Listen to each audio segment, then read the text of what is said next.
Virtual teachers of Reddit, due to COVID-19, was it shocking to see how some of your kids actually live? And if so, what was the most extreme story? I had a kid with a loaner Chromebook from school. He would always Zoom from a car while parked in a Starbucks parking lot.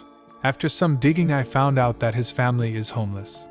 They go to Starbucks for the free Wi-Fi. I had a kid who was stuck in the middle of a custody thing mid-quarantine. He was so excited to show us his new digs when he moves and made the place he was excited about had gaping holes in the drywall, graffiti written all over the inside of the house, and broken crap everywhere. But he got run of the whole basement floor, and there was enough land for his homeless buddy, also a student of mine, to park his mobile home out back. I didn't want to know what living conditions he'd come from to be excited about that. That honestly breaks my heart. It enrages me. There's no excuse for situations like this when Bezos's fortune alone is approaching $200 billion. Combine him with all the other billionaires who've built their empires off of exploiting people, and if we just tax them properly and then use the taxes to help people rather than fund war machines, the world would be a utopia. One of my students seemed to live in an actual mansion. I thought it was a green screen or something, but saw their parents walking around behind them later. So in that similar vein, a good friend of mine is a public school science teacher for 8th graders in a very affluent area. As in, median home prices around the school district are easily $750,000 and up. My teacher friend, on the other hand, is decidedly middle class and lives a half-hour commute away in a one-bedroom apartment. He was blown away by the level of luxury and decadence that many of his students were living in. With the one that stood out to him the most was a student that would often start the class day outside on what looked like a large, fully furnished country club patio space with a huge well-manicured lawn out behind it. Nope, just the kid's everyday home. I teach 5th grade, and I had a student who kept apologizing for getting her work in late. She said she had to watch her younger brothers and feed them dinner because mom worked 2 jobs outside of the home. While not really shocking considering the district I'm in, I never would have guessed this was her circumstance. She's 10 and had the responsibilities of a parent. A student wasn't allowed to talk in the morning, so she had to whisper it if she had a question about something. It warms my heart to know that there's a teacher on Reddit that goes by such username. Are you a music teacher? Math and economics, haha. As a music teacher, I asked you to please stay away from the music room. Here's a positive one. When my students send me pics of their homework, occasionally there will be a pet on their bed or a paw in the pic. I made a big deal out of how delighted I was to see pets, and then the assignments with pet cameos came rolling in, including farm animals posing with homework. My son was on a Zoom call with his teacher who had 5 grandkids under age 4 and 3 dogs in her 2-bedroom house. Her kids all work in first responder or medical jobs, and the daycares were closed. His speech therapist does all of her lessons from her car in the Starbucks parking lot because they have good Wi-Fi. Not surprised, but I gave 1:1 help to a kid, 13M, who was babysitting 3 toddlers. It was exhausting just watching him. Can't imagine actually being there 24/7. Dang, that kid deserves an A just for dealing with that. Not something I saw, but I asked what they're enjoying about distance learning, and a shocking amount said that they can use the bathroom whenever they want. 1. Bathroom. 2. Comfortable place to be, hopefully. 3. Working at our own pace. 4. Food. 5. No bullying. I had a student with autism, and she really struggled in school because fitting in was so important. If she didn't understand something, she would refuse help because it made her look like a baby. She told me during remote learning that she really liked it because there was no pressure on herself to be like the other kids. I also had a student who was one of the biggest bullies in 5th grade, and it was a struggle to get him to do anything.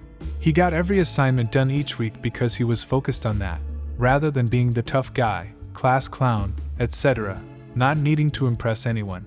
It was interesting. Not a teacher, but I work in child safety. So many teachers and schools are insisting on kids being at desks, wearing non-pajamas, and having a quiet environment. Too bad so many of the kids we work with live in houses where they may share a bedroom with 3 siblings or more, where the idea of quiet time is impossible due to living with a baby, an elderly family member, or just a bunch of other kids also doing school from home. Most kids don't have a desk at home. A large portion of kids don't have somewhere all their own except their beds, and some don't even have that, and schools will still give them crap about that. There is no way I could have done virtual school as a kid. In elementary school, my family of 5 lived in a tiny 2-bedroom apartment. I shared a bedroom with 2 siblings and shared a bed with my sister. We were so poor we didn't have consistent power or water. My parents wouldn't have been able to pay for internet or devices for 3 kids. Plus, both my parents worked blue-collar, low-wage jobs. Who would have watched us? In high school it would have been a bit better, but my parents were divorced and my mom couldn't have done her factory job from home. Also, both my parents were abusive and would surely have been caught screaming or hitting us on Zoom. I honestly try so hard not to think about what some kids must be going through right now, or it would tear me apart. Every time when one kid in my class had to unmute their mic, there was music in this house at some ridiculous volume. I'm a college kid and my neighbors are always playing really loud music. I'm sure lots of people are dealing with neighbors playing loud music because they're furloughed, etc., while students have to study from home.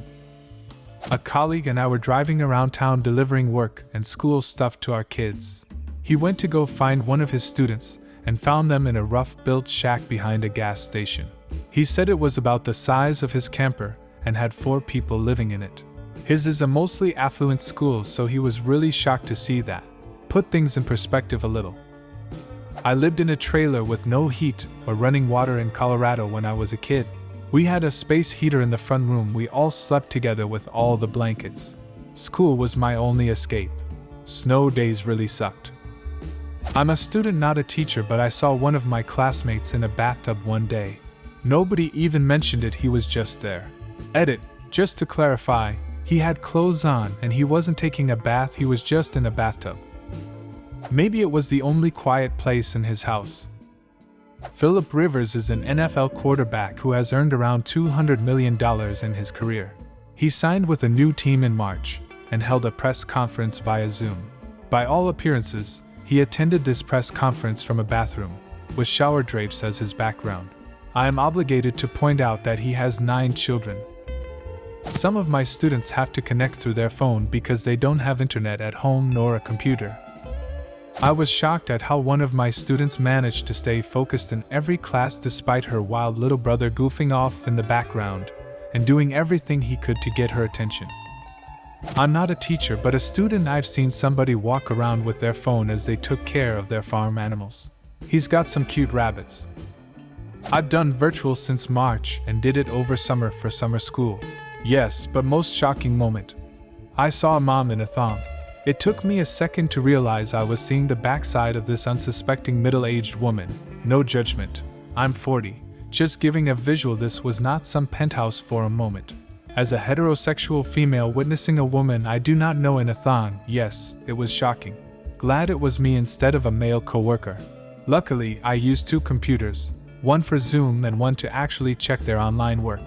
I pretended to be very focused on the other computer, as if I did not see what I saw. However, it did make me realize the teenage girl and the mom share a room, and that's probably why she usually keeps the lights off and the camera angled away from the room. This was the one time the lights were on. And if you know Zoom, you know the breakout rooms and how they work. I had the student by herself in a breakout room. I suspect they didn't expect me to be popping in to check on her right at that moment. No one had said or acknowledged anything, so I think in the clear. After this, I think Zoom needs a "Hey, I'm joining your breakout room" option. Kinda like a polite knock. Weird world we live in, trying to figure out a new etiquette. In the rural area of my country, some students had to climb up a tree in order to get a secure Wi-Fi connection. Not only that, they sometimes get attacked by snakes and other wild animals during class. After this thing went viral, the government then finally started to make some effort to help. It's sad that when a thing started to go viral, only then the government start to act. In Malaysia the same thing happened exactly. But thankfully one girl brought attention and the government gave her aid and other students in the area. I am not a teacher or a student, but the city where I live, Indiantown, Florida, just had a news story about a man who killed his girlfriend while her 10-year-old girl was in the middle of online school. Her teacher called the police, and when they got there the teacher was still on the laptop, calmly giving directions to the 3 children to stay in the back bedroom until the cops came. It was horrifying. Do you have a similar story? Leave a comment and subscribe to the channel if you want to see more videos like this one.